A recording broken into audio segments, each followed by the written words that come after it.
कभी ये सोचने में आता है कि एक क्रिप्टो टोकन की असली वैल्यू, उसकी कीमत आखिर आती कहां से है। आजकल का जो मार्केट है इतना वॉलेटाइल, उसमें तो ये सवाल और भी ज्यादा जरूरी हो जाता है। तो चलिए आज इसी गुत्थी को सुलझाने की कोशिश करते हैं। चलिए एक ऐसी चीज से शुरू करते हैं जो सुनकर शायद थोड़ा झटका लगे। पता है, लगभग 90% एयर ड्रॉप टोकन्स अपनी ज्यादातर वैल्यू खो देते हैं, और सच कहूं तो अक्सर ये गिरावट इससे भी कहीं ज्यादा होती है। तो फिर सवाल ही उठता है कि आखिर ऐसा होता क्यों है, क्यों इतने सारे नए टोकन्स फेल हो जाते हैं। इस विश्लेषण में हम इसी के पीछे के कारणों को थोड़ा गहराई से समझते हैं। हमारा सफर कुछ इस तरह का रहेगा। सबसे पहले हम बात करेंगे इस 90% प्रॉब्लम की, फिर सप्लाई और डिमांड के बैलेंस की खोज करेंगे। उसके बाद हम देखेंगे कि रियल यूटिलिटी बनती कैसे है, ये हाइप से जरूरी क्यों है, और आखिर में आगे का रास्ता क्या है। हाँ, तो शुरू करते हैं। पहला पॉइंट, ये 90% की समस्या, ये असल में वैल्यू का एक बहुत बड़ा संकट है। इस पूरी प्रॉब्लम की जड़ अगर कोई पूछे तो बस एक शब्द में है, इम्बैलेंस, यानी असंतुलन। यही वो चीज है जिसके कारण टोकन्स की कीमत में इतनी भारी गिरावट आती है। तो आखिर ये इम्बैलेंस, ये असंतुलन आता कहां से? ये पूरा खेल सप्लाई और डिमांड का है। आइए इसको थोड़ा आसान भाषा में समझते हैं। देखिए, होता क्या है, प्रोजेक्ट्स जो हैं वो मार्केट में बहुत सारे टोकन्स डाल देते हैं, यूजर्स को दे देते हैं, लेकिन उन टोकन्स को इस्तेमाल करने की उनकी कोई असली डिमांड इकोसिस्टम में होती ही नहीं। नतीजा, मार्केट में जबरदस्त सेल प्रेशर बन जाता है, हर कोई बेचना चाहता है। और इसी सेल प्रेशर से शुरू होता है जिसे हम डोमिनो इफेक्ट कहते हैं। मतलब एक के बाद एक, पहली बिकवाली से टोकन अनस्टेबल होता है और फिर उसकी कीमत एक ऐसे चक्रव्यूह में फंस जाती है जहां से निकलना बहुत मुश्किल हो जाता है। तो इसका सॉल्यूशन क्या है? अगर प्रॉब्लम है तो सॉल्यूशन भी होगा। जवाब है रियल यूटिलिटी का निर्माण करना, असली उपयोगिता। इसे और अच्छे से समझने के लिए एक केस स्टडी देखते हैं, इंटरलिंक की।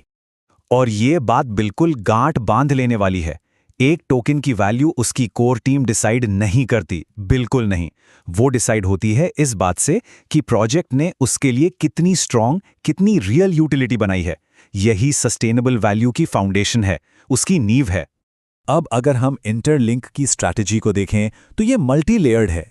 उन्होंने शुरुआत एक सिंपल ऐप से की, फिर उस ऐप को एक पूरे इकोसिस्टम में बदल दिया, और अब वो इंटरलिंक लेयर 1 बना रहे हैं, यानी उनकी अपनी ब्लॉकचेन, अपनी बुनियाद। इसके साथ साथ एक ट्रेजरी भी बना रहे हैं जो प्रोजेक्ट को फाइनेंशियल स्टेबिलिटी देगी। और ये सब कुछ, ये पूरा इंफ्रास्ट्रक्चर बनाने का मकसद बस एक है, टोकन के लिए ऐसी डिमांड क्रिएट करना जो रियल वर्ल्ड यूज से आए और जो लॉन्ग टर्म में सस्टेनेबल हो, टिकाऊ हो।